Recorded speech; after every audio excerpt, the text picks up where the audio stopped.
Hola, hola. ¿Qué onda? ¿Qué onda? ¿Cómo estás? Bien, ¿y tú? Bien, bien. Oye, pero Déjame ver. pon tu Ver video, esto. ándale. Sí, sí, sí. Sí, es que estaba yo conectando los audífonos. ¿Cómo Bien, estás? bien, bien, bien.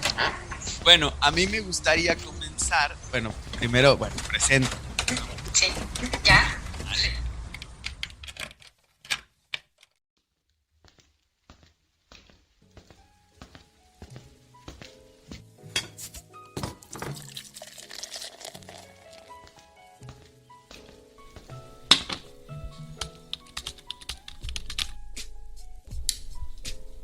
Buenos días, buenas tardes, buenas noches. Mi nombre es Carlos Suazúa y esto es Un Divertimento Serio.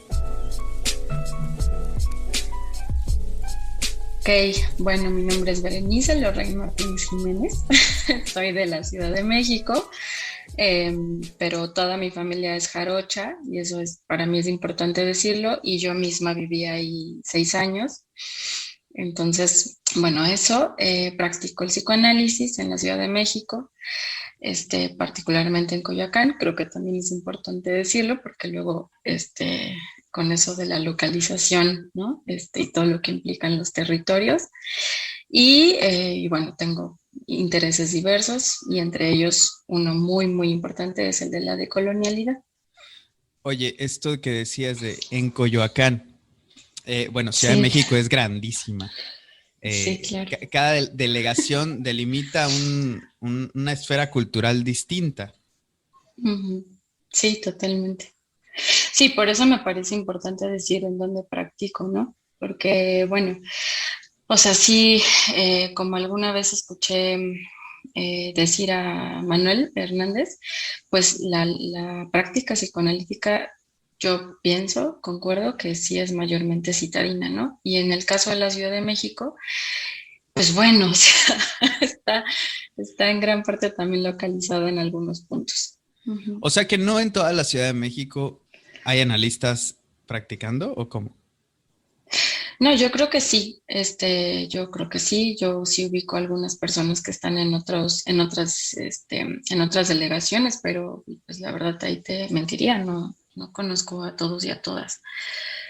Ujú. O Bueno, sea, a ver, yo tenía una pregunta que es, bueno, con la que abrir, que es, ¿cómo te topas tú con la decolonialidad? ajá, esa es una excelente pregunta.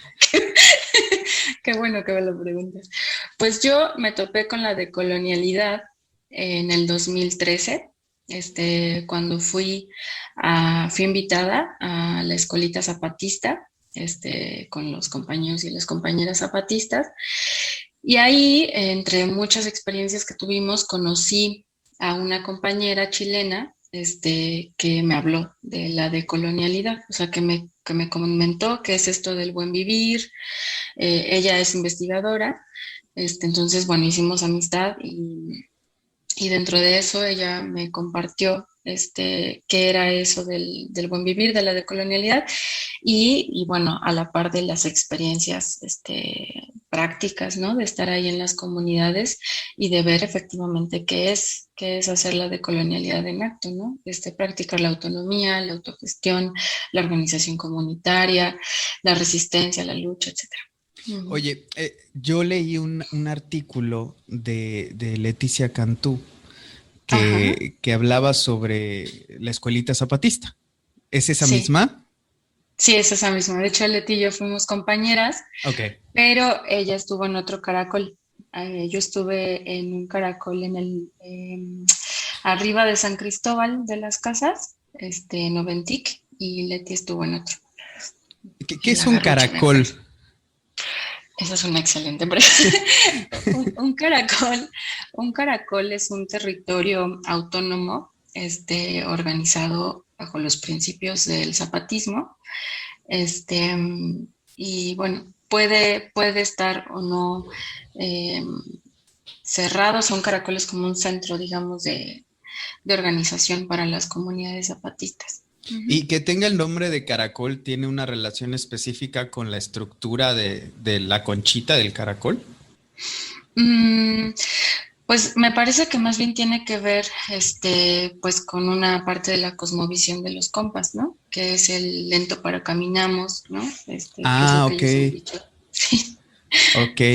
Y, creo, pero bueno, eso también habría bueno, que tú te verlo. topas con la decolonialidad aquí, en esta experiencia zapatista que tú mencionas, pero Ujú, el zapatismo que viviste en acto tenía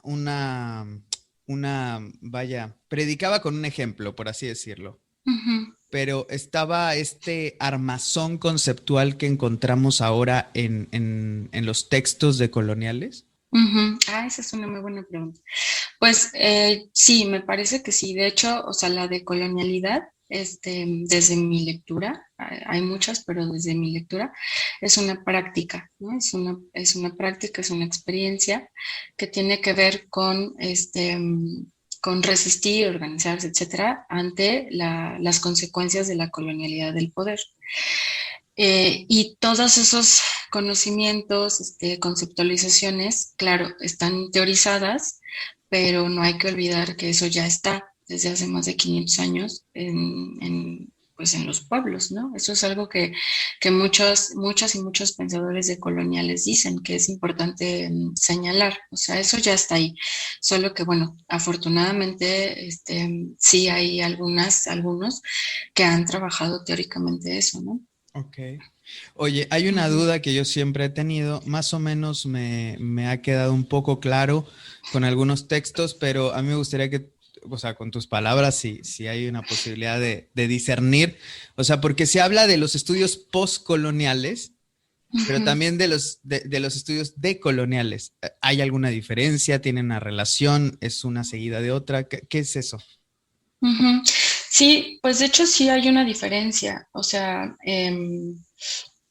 ambas me parece que son una posición frente a la colonialidad, mientras que yo honestamente de la poscolonialidad quizá no te puedo decir mucho, porque la he trabajado poco, la he leído poco, pero lo que me parece es que la poscolonialidad, así como su nombre tal cual lo apunta, estaría diciendo que la colonialidad es algo que ya pasó, ¿no? Que ya está en el pasado y que ahora estamos en una época de modernidad con efectos de la colonialidad, sí, pero sin tomar en cuenta de que, como por ejemplo Aníbal Quijano, Dussel o pensadores de coloniales dicen, eh, estamos todavía habitando en tiempos de la colonialidad. ¿Por qué? Porque hay un entramado, una estructura de poder que es racista, que es machista, que es capitalista, que sigue teniendo consecuencias para el mundo, ¿no? Entonces yo creo que la diferencia es esa. No sé si te has percatado en las redes sociales, parece que se ha puesto Ujú, como de moda Franz Fanon. ujú. Este, digo de moda porque, bueno, empieza a ser parte del Vox Populi Sí. de ciertas páginas, de ciertas comunidades virtuales que se dedican a pensar ciertas cosas. Yo leí por ahí, no tengo el dato a la mano, pero leí por ahí que Franz Fanon se colocaría en una postcolonialidad. Entonces yo me pongo a pensar, la decolonialidad buscaría desmontar esos modos de relación Ujú, social, económica, política. ujú. Sí, sí, la decolonialidad apunta a o sea, sí al desmantelamiento, pero también a construir otras formas y retomar también conocimientos que están ya en el territorio que se conoce como América Latina, que para muchas es Abya Yala, y intentar rescatar también toda esa epistemología de conocimiento que a partir de la conquista y de la colonización pues se pierde, ¿no? En su gran mayoría, pero que no solamente se pierde, sino que también pues se invisibiliza, se criminaliza, se racializa, se minimiza, o sea, hay toda una intención de, pues de intentar romper con la estructura de la colonialidad del poder. Ahora, lo de Fanon, yo no sé si lo podríamos meter como postcolonial, No sé, la verdad, porque a mí me parece que Fanon pues es principalmente un pensador anticolonial, ¿no? Ok. Entonces, bueno, no sé, ahí habría que ubicarlo. Ok, bueno, sí, tampoco es que sepa tanto de Fanon, aunque es muy interesante, sin duda. Sí, muy. Tú nombraste una palabra para mencionar América Latina, ¿es qué? Abya Yala. Abyayala. Ajá. Ok. Em, creo que Hay un texto de Nelson Maldonado Ujú, que está, creo que en la última litoral, ujú, en la 49, ujú. Por cierto. por cierto, en la litoral 49, que, a Ajá. ver, creo que la tengo aquí, el dispositivo Ah, psicoanalítico. sí, yo también la tengo Sí, aquí, por supuesto. bien. Bueno, por si no Sí. saben, los que nos están escuchando, Berenice, además de amiga y colega, bueno, compartimos la coordinación de un dispositivo de lectura, que parte del trabajo que resultó en libro de Manuel Hernández, que se llama Localización del Analista. Y bueno, Ujú. por eso es que ya tenemos un rato caminado juntos y discutido y Sí, bueno, lleno de risas, ¿no? Entonces por eso es que dijimos, sí, sí, sí, sobre litoral. todo. Sí, sí, por eso dije, sí, litoral, porque bueno, como estamos metidos en esto, pues Ujú, fue es parte de nuestra cotidianidad. Bueno, a ujú, ver, hay un texto de Nelson Maldonado, que no me acuerdo ujú. cómo se llama, que creo que ahí fue donde leí esto del Abyad. Abya Yala se llama Ajá, Sobre la colonialidad del ser, contribuciones al desarrollo de un concepto. Está en la 203. By the way, 203. Oye, por qué cierto. puntual, ¿eh? O sea, tú sacas citas debajo de la manga, no sé cómo le haces. A ver, ándale, Maldonado Ajá, Torres. sí, Ajá, sí, sí. sí. Bueno, por aquí decía esto y hablaba de algo que no sé si nos pudieses tú, cómo has, sobre todo porque has tenido la experiencia de la escuelita zapatista. Esta Ujú, cosa que él habla de que no solo hay una colonialidad del poder, sino que hay una colonialidad epistémica y una ujú, colonialidad del ser. ujú. Sí, claro. Sí, bueno, eso es algo que también ha planteado Quijano, ¿no? Aníbal Quijano. Porque bueno, una de las cosas que plantea Quijano es que la colonialidad em, como estructura de poder tiene estragos en ciertas áreas de la vida, ¿no? Una de ellas es la producción del conocimiento, otra de ellas es obviamente la producción del trabajo, ¿no? A partir del capitalismo, un trabajo a partir del salario, otra de ellas es el género, bueno, Fuertísimo, ¿eh? sí, aunque Quijano no lo trabaja al 100%, ahí tenemos a la maravillosa María Lugones con su texto de colonialidad y género, en donde, pues bueno, ella plantea que el género es una imposición colonial, que bueno, es un tema apasionante. Y, Dale, y, dale. y otra de las incidencias de la colonialidad es justo en el ser, ¿no? En términos de, o sea, a mí me parece en mi lectura es el ser en términos de un poco también lo que decía Fanon, ¿no? Aimé Césaire, bueno, no sé cómo pronunciarlo, pero Césaire, quien plantea que, bueno, el colonizado un poco aspira también a estar en el lugar del conquistador, ¿no? Porque hay una disminución a partir de la racialización, en donde cuando se inventa la raza, se inventan todas estas categorías raciales, se coloca sobre la mesa quién es humano y quién no, ¿no? Ujú. Entonces Se, los se- se humanos hablaba serían, incluso de los que no tenían alma, ¿no? así es, ¿no? Exacto, exactamente. Entonces ahí en eso habría una colonialidad del ser, ¿no? Porque hay una disminución de lo que los pueblos que habitan Abya, pues serían como menos, ¿no? Menos humanos en relación a los otros, ¿no? Esto del ser Ujú. es algo bueno, hay un desarrollo, ¿no? Todo un desarrollo sobre la ontología y que además, aunque no se estudie la ontología como tal, la ontología permea las zonas occidentales o occidentalizadas. Y hay algo de los textos de Quijano, de Miñolo y de esta serie de señores y señoras que a mí me cuesta un poco de trabajo, obviamente es parte de la colonialidad, ¿no? Son sus efectos. ¿Cómo pensar el ser, o cómo pensar ciertas subjetividades sin usar las coordenadas ontológicas, ¿no? Ahí es como que empieza el primer cortocircuito. Claro, sobre todo para nosotros que practicamos el psicoanálisis, ¿no? Que nos interesamos por eso. Yo ahí la verdad lo que he pensado muy poco es que una coordenada es que difícilmente se encuentra dentro de las lenguas originarias esta posición del ser, ¿no? O sea, más bien se habla del estar y del hacer. Inclusive en la manera de hablar, yo un tiempo tomé muy poco, la verdad me arrepiento, muy poco, clases de celtal, que es una lengua originaria del estado de Chiapas. Y bueno, una de las cosas que a mí me sorprendió mucho es ubicar que cuando se habla siempre en un verbo que es actuante, ¿no?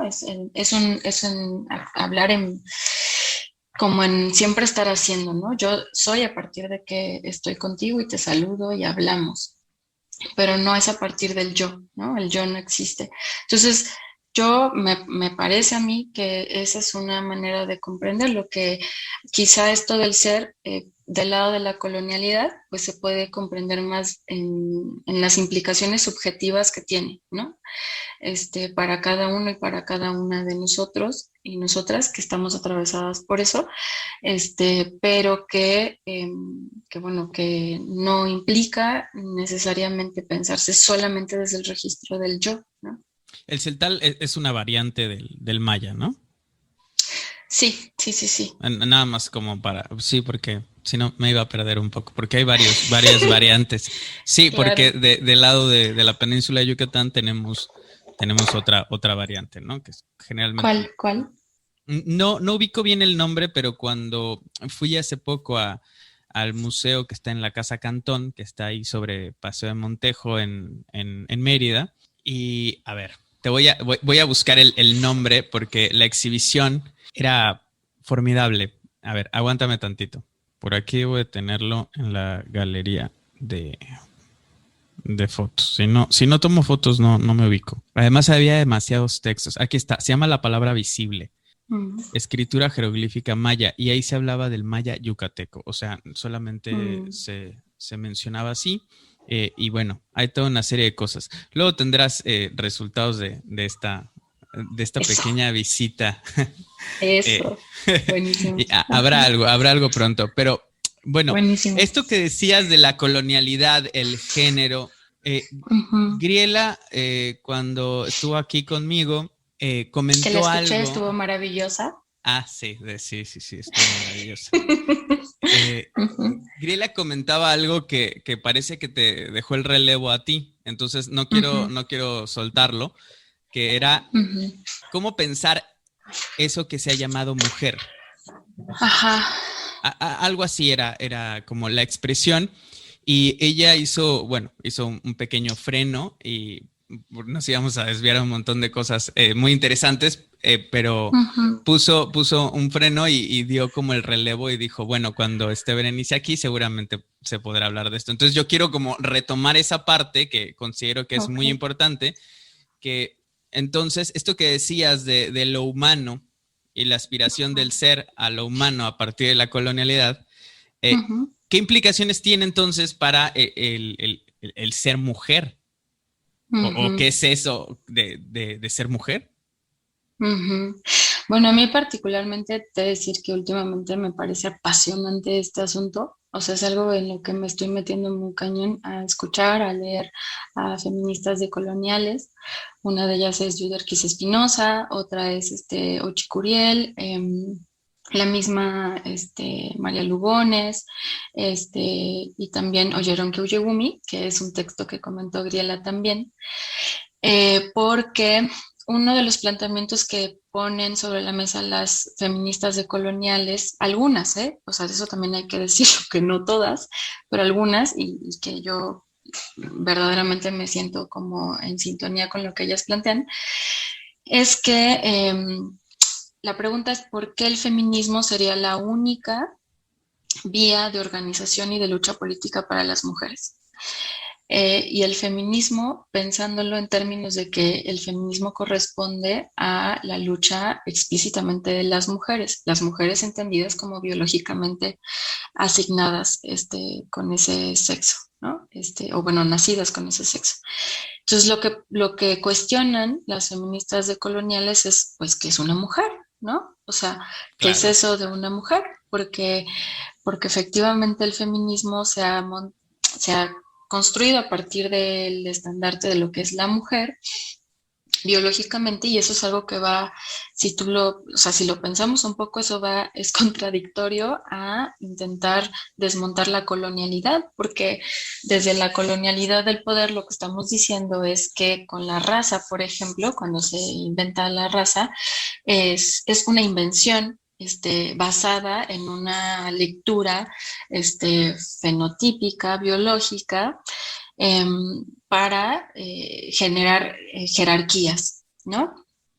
Entonces estamos hablando de una naturalización Sí, claro. a partir, ¿no? O sea, y bueno, y yo ahí me parece que eso no lo podemos para nada sostener ni desde los estudios de la colonialidad ni desde el psicoanálisis, ¿no? Este, entonces, lo que plantean las feministas decoloniales es los estudios de la mujer, el problema de la mujer es un problema de Occidente. ¿Por qué? Pues porque, dice Oyeron Koyogumi, en Occidente se pone mayor primacía a la lectura de los cuerpos a partir de la mirada, ¿no? Entonces es la mirada este, la que disecciona, la que estudia, la que nombra, la que señala, y entonces crea lo que es un hombre y lo que es una mujer, ¿no?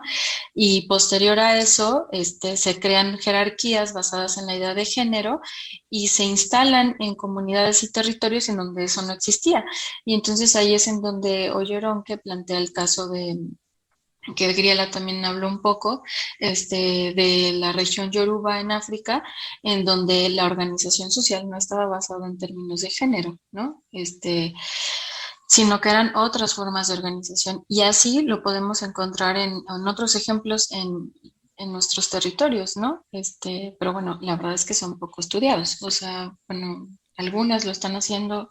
Yo creo que eso es algo que hay que hacer, también ubicar, ¿no? Hace como un mes, creo que casi un mes, creo que fue para, valga, el Día de la Mujer, Ujú. que yo tuve la oportunidad de ver, creo que tú lo compartiste en tu Facebook, no, sí creo que sí, no sé si tú Ujú. o Griela o alguien, eh, me apareció pues. El punto es que aparecía como la lectura de un manifiesto en una página que se llama A Frontera. Ujú. Sí, sí. Me pareció muy interesante porque bordeaban un poco estas cuestiones y hablaban de que la interseccionalidad no bastaba. Ujú, ujú, Este, yo que soy, bueno, apenas estoy como intentando ahí navegar estos mares que son muy complicados. Eh, para empezar fue como de, bueno, irme a buscar qué era la interseccionalidad sí, claro. claro, no, es como ponerle pause, le pongo ¿Y eso pause al qué video es? y yo, ¿qué es eso? O sea, cada dos palabras había una propuesta que era para mí totalmente nueva, pero hablaban Ujú, un poco de esto, ¿no? Y hablaban de que, hablaban de, así dicho, ¿no? Las mujeres, las negras, las maricas, hablaban de muchas palabras. ujú, Y justamente eso de que el feminismo blanco, por así decirlo, que con su interseccionalidad no lograba abarcar eh, eh, la lucha en conjunto, porque además son luchas distintas. ujú, Eh, ujú, lo que a mí, evidentemente, me hace pensar en todo el despojo, en toda la ruptura. Por ejemplo, en cierta época, aquí en la península de Yucatán, hubo una prohibición de usar jeroglíficos. Entonces, el maya tuvo que ser trasladado al alfabeto castellano. Eh, ujú, ahí hay una pérdida, ¿no? Ahí, en ese pasaje de transcripción. Entonces, yo me quedaba pensando justamente en eso, ¿no? La traducción va a acotar en términos del puerto de arribo, ¿no? Y entonces, a lo mejor hay una palabra, no lo sé, o sea, estoy especulando, ¿no? A lo mejor hay una palabra que denomine el actuar o la posición subjetiva de alguien que cuando pasa al castellano, a la lengua del conquistador, entonces se denomina mujer. Y entonces a mí me generó la pregunta, ¿no? O sea, ese pasaje, ¿qué tanto perdió y qué tanto fue como una especie de corset, ¿no? O sea, como una suerte de delimitación. No sé, era un comentario que te quería hacer, no sé qué pensabas sobre eso. Híjole, pues bien interesante esto que dices, Carlos, porque justo una de las cosas que recientemente escuché de Yuderquis, me parece, de Yuderquis Espinosa, es que, o sea, es que ahí está todo el cuestionamiento de si efectivamente todas las mujeres estamos dominadas por el patriarcado, por ejemplo, ¿no? Claro. O sea, es que esos son planteamientos, la verdad, a mí me parecen muy potentes, muy interesantes de seguir. Yo pienso que el feminismo es necesario, ¿no? Pero hay que cuestionarse qué feminismo y desde dónde y con quiénes también, ¿no? O sea, en términos de qué autoras, ¿no? Hay que leer, hay que hacer sobre todo, ¿no? Hay que practicarlo. Y lo que dice Yuderquis es que bueno, que el cuestionamiento de la existencia del patriarcado es necesario. Hay que preguntar, bueno, a ver, ¿de verdad sí el patriarcado es originario y ha estado en todo el mundo? O sea, es global. O como dice ella, que no, o sea, que hay comunidades, ella, por ejemplo, a ver si no la pero ella creo me parece que es de la República Dominicana, en donde ella dice, no, o sea, las mujeres aquí no son mujeres que estén subyugadas por el patriarcado, ¿no? O sea, hay otras formas, claro, de relaciones y a lo mejor hay ciertas maneras hay relaciones de poder como en todas partes y en todos lados. Por eso no quiere decir exclusivamente que eso se trate de una dominación patriarcal, ¿no? Entonces, bueno, es muy interesante, la verdad, porque justo esto es lo que también se dice que hay que rescatar, que tiene que ver con la construcción de conocimiento, ¿no? Cómo nos narramos, desde dónde, qué epistemologías usamos, y qué consecuencias tiene eso también para la subjetividad, ¿no? Esto de la producción justamente me hace recordar el momento en el que yo me topo con la decolonialidad, que fue por ahí del 2015. 2015, 2016, no, más o menos, no recuerdo. Y fue escuchando a Enrique Dussel. Y se centraba un poco más en esta cuestión de la epistemología y la educación. Y a mí me destruyó, o sea, evidentemente sí, ¿no? Así me hizo, o sea, metió todo mi ser en una licuadora y la vertió, ¿no? Así.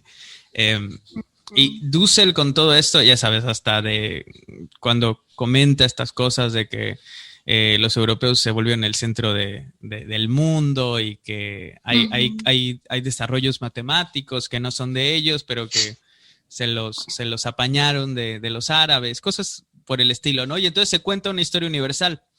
Nada más hago un paréntesis rapidísimo. Cuando yo estaba en la secundaria prepa, me llamaba la atención que se llamara Historia Universal la materia. Y entonces hablas de la Edad Media y toda esta cuestión, ¿no? Se genera todo un mito sobre el desarrollo lineal de la historia, ¿no? Y yo recuerdo que un compañero decía, hubiese sido genial estar en la Edad Media, ¿no? Por lo de los caballeros y todas estas cosas, ¿no? Las guerras. Y yo me quedé pensando un poco y dije, no, a ver, vamos a frenarnos un poco. Estamos en Cancún. La Edad Media, ¿qué estaba pasando en el territorio que hoy llamamos Cancún? No había nada. Entonces, llega un momento en el que intentas hacer como una especie de añoranza nostálgica de un momento histórico que no te pertenece, pero que de alguna manera se genera ese deseo como de, en aquella época. Sí, pero esa época no es del territorio donde estás, pero se te vende, ¿no? Entonces todo esto viene con lo de Enrique Dussel, ya me voló la cabeza. Después fue que yo dije, bueno, esto debe tener alguna relación, porque Dussel hablaba del sucursalismo, que es a mí un tema que me apasiona y que me toca en muchos sentidos, y que hablaba así de que hay filósofos que dicen, no, yo hago Kant, yo hago Hegel, ¿no? Y a mí esto de los apellidos, que, bueno, sabrás de eso próximamente porque hay algo que estoy escribiendo, pero yo me quedé pensando en qué pasa con los apellidos en el psicoanálisis. Digo, porque a fin de cuentas yo no voy a estar pensando desde la filosofía, porque no es el campo que me compete, pero esto de decir, yo hago psicoanálisis lacaniano, yo hago psicoanálisis kleniano, ¿no? Y entonces, digo, para ir entrando un poco en la cuestión que nos compete igual, que tiene que ver con el psicoanálisis, yo dije, esto tiene que tener una relación, o sea, esto tiene que tener, no sé cómo, y ya ahí fue cuando me encontré a la comunidad cooperativa del litoral y entonces ya todo se destruyó. Todo se destruyó, y bueno, estamos aquí recogiendo las vigas para ver cómo construir algo nuevo, ¿no? Pero yo quería preguntarte entonces, ¿cómo has pensado esta cuestión de la decolonialidad y la colonialidad con respecto a una práctica que es propia de nuestro quehacer diario, que es practicar el psicoanálisis?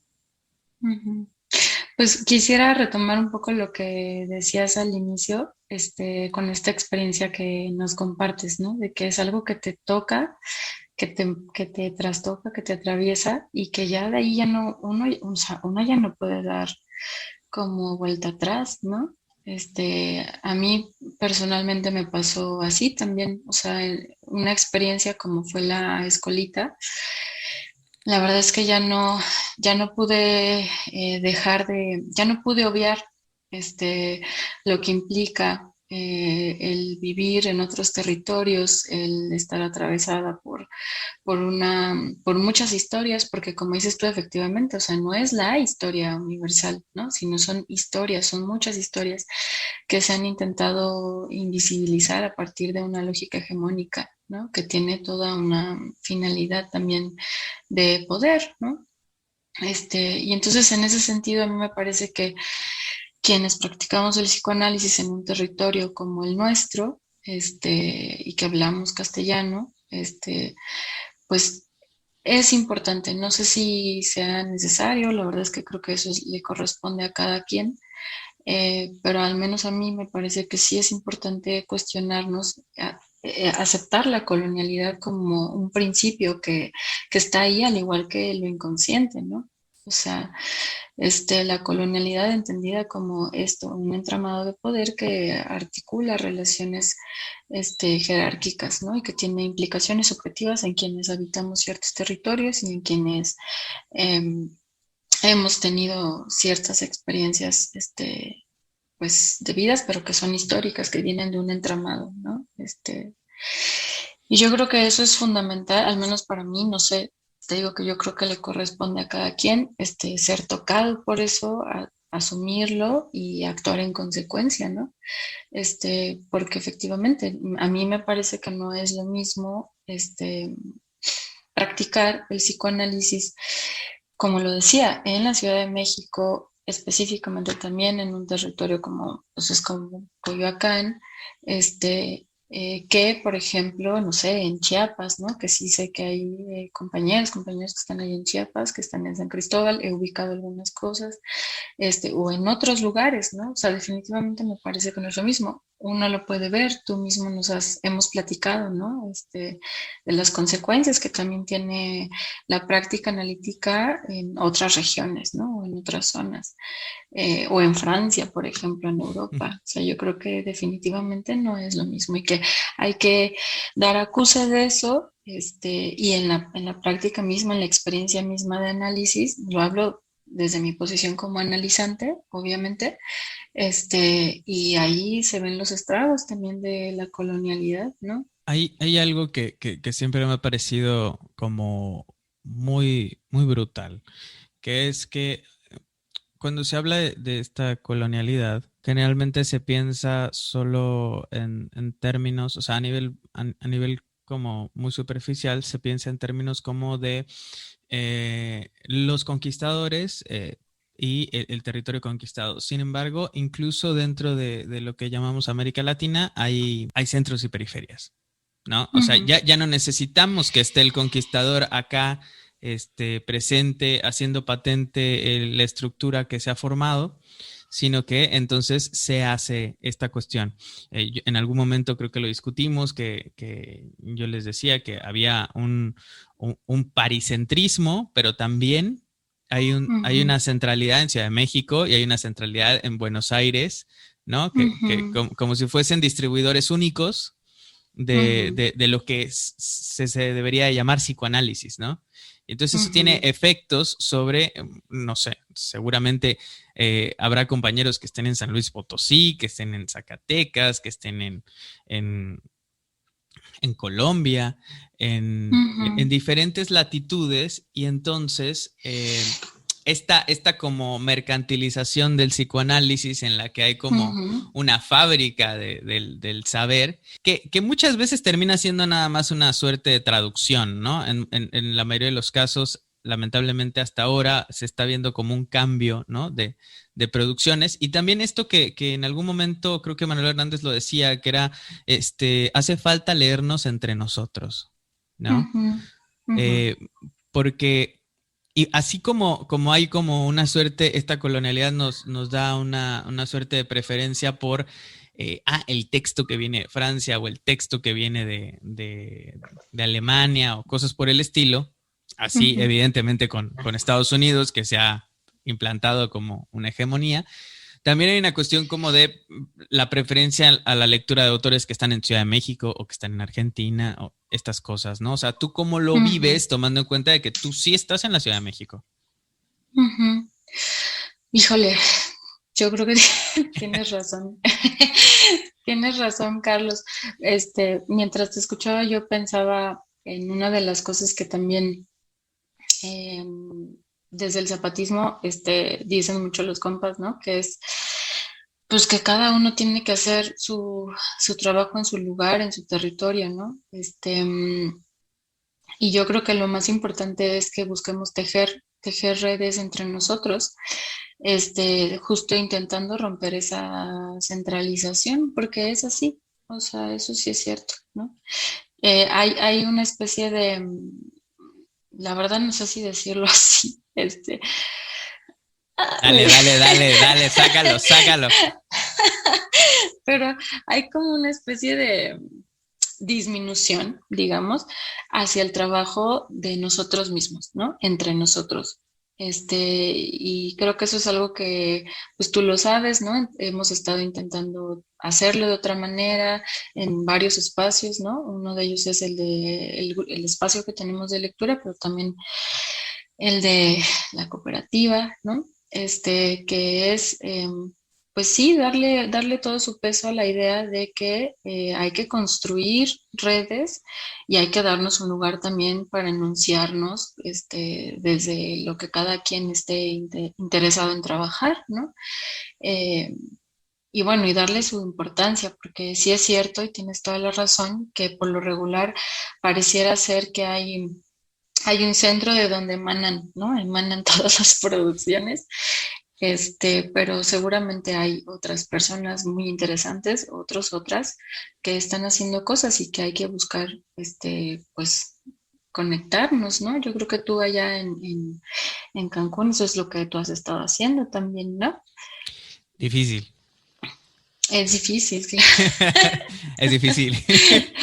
Es difícil, sí, bueno, pero para nosotros también es difícil, ¿no? Yo creo que para todos. O sea, la cuestión es esa, porque es difícil construir lazos sociales comunitarios, ¿no? Eso no, yo creo que no es tan sencillo, porque pues justo ahí a veces pues los modos de relación pues están muy basados también en lógicas capitalistas, patriarcales, ¿no?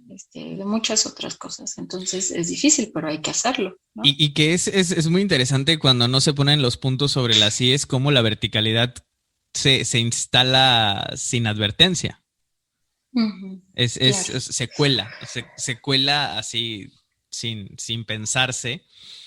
Y es interesante, ¿no? O sea, estos efectos de no decidimos la verticalidad, pero tampoco decidimos cómo organizar de otra forma y entonces automáticamente se instala esta verticalidad. Ujú, Eh, sí, lo que se hace en Cancún, así como lo que se hace en Mérida, el fin de semana estuve con un compañero de nosotros, Arturo Bravo, y es difícil, o ujú, sea, es difícil y tiene todas las implicaciones de, de esta centralización donde justamente emanan, ¿no? O sea, yo en algún momento me hice esta pregunta, la pongo acá a disposición pública. Eh, ujú, ¿Por qué las revistas de psicoanálisis de la École Lacanienne que están en México solo están en Ciudad de México? Esa es una pregunta que ujú. Claro. yo me hice y dije, ¿por qué? ¿No? O sea, las editoriales como EPL, Me Cayó el 20, el Litoral, ¿no? Eh, Ujú, bueno, en Litoral podemos tener un poco de historia, en las otras no me sé su historia, pero, ujú, pero sabemos que, bueno, la gente que comenzó este asunto estaba en conexión y estaban en Ciudad de ujú, México, ¿no? Pero uno se pregunta si, por ejemplo, hay mucha gente que está trabajando duro en Querétaro y ujú. hay de dos. Así lo pongo porque no tengo idea, porque lo que estoy diciendo son especulaciones, pero es Ujú, o no hay revista en Querétaro o no ujú. sabemos, Claro. porque de que hay producciones, porque las conozco. Ujú, ujú, ujú. Entonces, esto se juega y es muy interesante porque lo que yo encontraba de la decolonialidad es que no hay modo de entrarle sin meterte. Claro, sí. Ujú. Sí, pues es que sí, ¿no? Solamente haciendo. Sí, Es exacto, la solamente única haciendo. manera. Porque generalmente puedes tener Sí, otros temas y los temas como que los ves a la distancia y estás acá como en el de Braille, en, ya sabes, la sí, meditación astral y trascendental. Pero cuando te metes a sí, la cuestión de colonial, esa cosa te toca. totalmente, sí. Sí, sí, sí, totalmente. Sí, es algo de lo que ya no se puede dar vuelta. Oye, ¿y qué autores recomendarías como para entrarle a esta cuestión Ujú, de la decolonialidad e ir haciendo migas con el psicoanálisis, ¿no? Como a repensarlo. ujú. Bueno, yo creo que es fundamental leer a Aníbal Quijano. O sea, es fundamental leer a Quijano, a Dussel. Y la verdad es que voy a sonar muy en pro del litoral, pero la verdad es que sí, hay que leer litoral, Hay que leer hay que leer, litoral. sí, hay que leer litoral porque la verdad es que hay textos muy valiosos que tienen que ver con esta apuesta por el hacer el cruce entre decolonialidad y psicoanálisis, ¿no? No tanto como lo que decías tú últimamente, que es como una especie de teorización, ¿no? Sino justo no, o sea, justo a partir de la experiencia que implica un análisis, cuáles son las consecuencias, los puntos, los nodos, en donde sí hay un encuentro, un entramado con la colonialidad. Ahorita lo que se me vino a la cabeza, que a mí me voló la cabeza así como cuando lo hemos platicado en el dispositivo de localización, es por ejemplo pensar los estilos que tiene alguien para transmitir, ¿no? Es decir, qué posición ocupa alguien en relación al conocimiento y cómo es que eh, esa posición puede detentar un lugar de Ujú. poder, ¿no? O sea, un lugar de poder que aspira sí, a tener poder, como lo que pasa en la transmisión del psicoanálisis a nivel universitario, ¿no? O sea, en la universidad se pone esta cuestión del psicoanálisis como un lugar de poder, el profesor es el que sabe, ¿no? Ujú. Se dan seminarios. Eh, Teóricos, ¿no? Eso es lo que se promueve en la mayoría, en esto que tú decías de la mercantilización del psicoanálisis, como una promesa de obtener un plus que es una garantía de tecnificación en la práctica analítica, ¿no? Y lo que se descuida totalmente es la experiencia. Entonces, hay gente que practica el psicoanálisis, pero que no se analiza, ¿no? O sea, Ujú. pero que sí dice saber mucho, ¿no? Entonces, eso es algo que creo que que está para planteárnoslo, ¿no?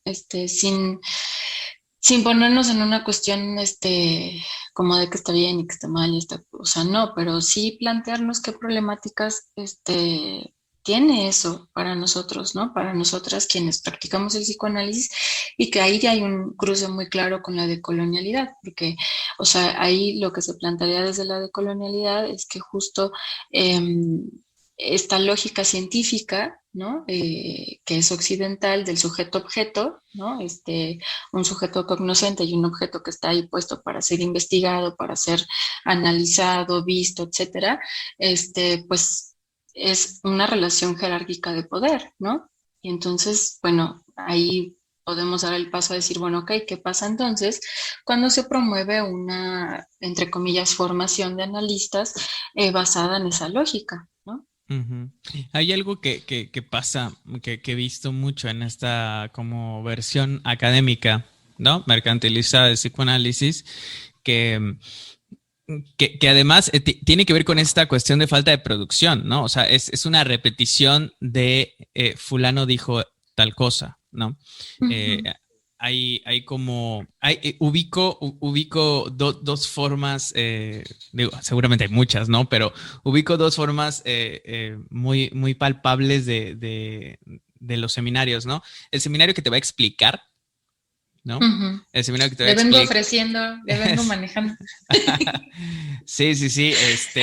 Ajá. Para poner ejemplos, desde el que te mueve la pancita en la playa, ¿no? Te viene ofreciendo esto, ¿no? O el que te vende los USBs con música o discos en el metro, ¿no? Ajá. Que incluso podríamos hacer el juego de que incluso su discurso de fondo sonaría así, ¿no? Yo podría robarles, pero vengo ofreciéndoles esto. Vengo saliendo del reclu. Vengo saliendo del reclu. Sí, Porque hay algo que se juega ahí, ¿no? O sea, hay gente sí. muy valiosa que ubico que se está rompiendo la cabeza, que está produciendo algo que es totalmente altanero, voy a decirlo así. Ujú. Y esta otra gente que hace este tipo de actividades donde solo van a licuar un libro y te lo van a exponer, ¿no? Entonces, ahí Ujú. vemos también una carencia en la producción de, de textos de psicoanálisis en nuestros Ujú. territorios.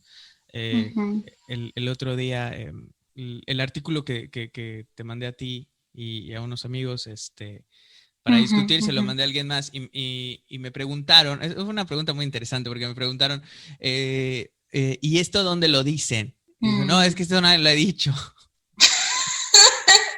Y entonces me quedé pensando justamente en eso, porque dije, esto no, nadie lo ha Claro. dicho, porque no me voy a poner a hacer resúmenes. Ujú. Porque muchas veces sucede eso y desde la misma academia está configurada así, ¿no? O sea, hacer resúmenes, Sí. hacer síntesis, hacerse un conocedor de la obra de otro. Eh, Ujú. que a veces siento que ahí es donde se pierde todo esto de la experiencia. Eh, Sí, claro. esto que Ujú. decías bueno, como a mí nadie me paga, y este no es un podcast patrocinado por nada, podemos, Eso. podemos decirlo porque yo no hago un peso de esto, entonces, es la libertad de vivir bajo los puentes, Eso, sí, claro. No, esta cuestión de no analizarse, que es muy de yo sé, entonces yo, ¿para qué me Ujú. someto al dispositivo? Claramente, y Ujú. lo digo con todas las letras porque son siglas, ¿no? Apola es un gran ejemplo de esa Ujú. posición en la que la ciencia occidentalizada, esas Ujú. epistemologías están permeando fuertemente Claro. y se lleva a todo un grupo de personas a no someterse a la experiencia analítica y bueno, todavía no son Bueno, numerables las consecuencias. claro, pero bajo la justificación de que, y eso ¿te acuerdas que una vez lo platicamos y lo debatimos? O sea, bajo la justificación de que el analista no puede practicar a partir de su experiencia de análisis porque eso está en el registro de lo subjetivo, ¿no? Ujú. Entonces, hay que practicar un psicoanálisis que es objetivo porque son las condiciones de alguien más, ¿no? O sea, ahí ahí está más que clara una posición colonial de poder, ¿no? Es la fantasía de este sujeto científico que no va Claro, a intervenir en las partículas y en las ondas magnéticas, ¿no? claro, claro, pero que, híjole, también ese me parece que es un tema muy apasionante. O sea, pero que por ejemplo, ahí se agradecen textos maravillosos como el de Gloria Leff, ¿no? El Uf, de Juntos en la Chimenea, porque, y yo lo digo de verdad con muchísima vergüenza, con mucha vergüenza, porque bueno, a uno un poco le transmiten, o sea, se transmite un poco eso cuando se va entrando al psicoanálisis, como de sí tener cierta distancia, ¿no? Como que cuando la primera vez que se escucha la palabra contratransferencia es una cosa así de, ¡ah! No, eso no puede pasar, eso hay que evitarlo, ¿no? sí. Que ahora con el trabajo que hemos estado haciendo nosotros, pues más bien es claro que no, o sea, justo ahí es en donde hay que meterse, hay que, como dice Gloria, ensuciarse, ¿no? Porque y eso a mí se me quedó desde la primera vez que leí ese texto, claro, o sea, ¿cómo es posible pensar que dos personas que se encuentran sesión tras sesión en un espacio de análisis no van a salir tiznadas, ¿no? O sea, ¿cómo es posible pensar eso? Pero bueno, hay gente que dice que sí. espero, Claro. o sea, espero que les vaya bien, ¿no? Pero a mí me parece que no, y que justo a mí eso, algo que me gusta mucho de la decolonialidad es eso, o sea, es poner la experiencia al centro en términos de no del yo, o sea, creo Ujú. que eso también es importante Sí, es importante aclararlo, aclararlo. no en términos yoicos, sino en términos de una experiencia que está atravesada por un cuestionamiento, ¿no? Por un recorrido particular y aparte, claro, por la interlocución con otros, con los textos, con etc, etc, ¿no? Claro, y de hecho, justamente, o sea, insisto, como no hay patrocinio, se puede decir, igual se nota, o sea, digo, somos partícipes del litoral, pero también hay una realidad en que litoral antes del giro de colonial, pues no se preguntaba esas cosas, ¿no? Uno puede leer grandes textos en los números del litoral que, pues, quien quiera revisarlos están digitalizados, está en la página de la Ecole. Eh, pero es una realidad que hay un momento, o sea, se va sintiendo una transformación a partir de los números de la revista y cuando entra las gamas del acto y luego el giro de la decolonialidad es como, ¡pah! Rompe con todo, o sea, rompe con todo Ujú, ujú. y empiezas a leer textos de, digo, que sonaría como hasta obvio que hubiese antes, pero no lo había. Hay textos hay muchos textos muy interesantes de mexicanos pensando desde México, Sí. que es como que uno diría, claro, pues era lo obvio, pero sí, pero antes no había. Entonces es algo muy interesante cómo estos giros se pueden ir produciendo en una editorial que, bueno, que tiene toda una serie de recorrido histórico muy importante Ujú, en nuestros territorios. ujú.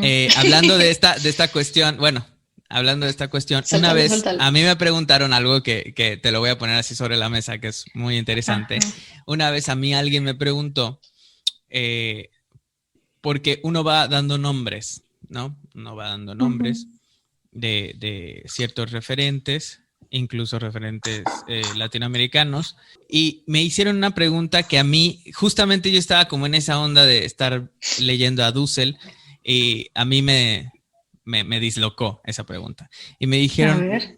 me dijeron, oye Carlos, ¿acaso se necesita tener un apellido raro para estar en psicoanálisis? ¿Qué?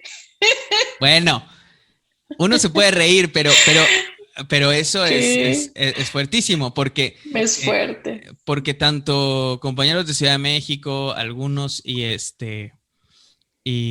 gente de aquí de Cancún, pues sus Ujú, apellidos no son como muy comunes, por así decirlo, ¿no? ujú, Digo, empezando por mi apellido que es rarísimo, pero en general, por ejemplo, aquí en la península de Yucatán, no es como ujú, común ver a un analista que se apellide Pech, ujú. Lo que ¿no? hablábamos otro día. Ujú. Y entonces eso a mí hizo que me volara la cabeza, evidentemente, porque entonces pareciera que, o sea, tomando en cuenta que Cancún es una ciudad que se conformó de gente de todos lados, aún así, los oriundos de la península siguen siendo invisibilizados, ¿no? Y no solo invisibilizados, sino que entonces pareciera que no hay un acceso a practicar el psicoanálisis, porque no se cuenta con ciertas estratificaciones culturales o sociales, lo cual es fuertísimo porque pues es un mecanismo de discriminación ahí, palpable, tangible. Ujú, ujú. Sí, híjole, es que esto es todo un tema, ¿no? O sea, esto es todo un tema para pensarlo, para reflexionarlo. Y bueno, yo creo que justo ahí son las consecuencias de la racialización a nivel social, ¿no? Claro que sí hay consecuencias.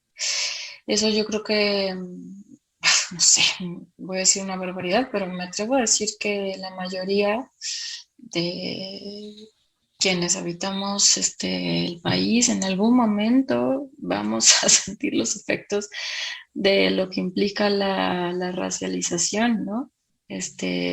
Porque eso, hay un libro muy bonito de ay, ¿cómo se llama? Sergio Navarrete, creo que es sobre el racismo en México. Entonces, hay algo en el conocimiento común, en el sentido común, entre comillas, ¿eh?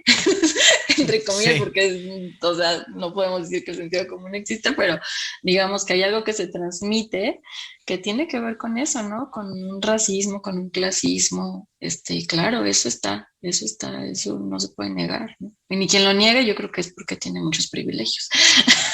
Claro, sí, y ahí se juega la cuestión del privilegio, ¿no? O sea, Sí, generalmente el privilegio nos vuelve medio miopes claro. o ciegos de plano de ciertas cuestiones que van sucediendo y que pasan en la cara de todos, o sea, pasan ahí, o sea, están ahí, pero no sé, es como si tuviésemos un filtro de Instagram que borra algunos colores. Mm, Este, ujú, es algo que sucede ahí. ujú. Bueno, no sé si a ti te gustaría decir algo más, alguna recomendación particular de libros, porque bueno, este podcast es de libros, Mm, ujú, o una idea más que te haya surgido de esto que estamos platicando. ujú. Bueno, pues primero agradecerte, Carlos. La verdad es que qué rico platicar, conversar de esto contigo. Súper chido porque ya tenía ganas de que platicáramos sobre la colonialidad y sobre el psicoanálisis. Así que muchas gracias por la invitación. No, a ti por aceptarlo. Muchísimas gracias.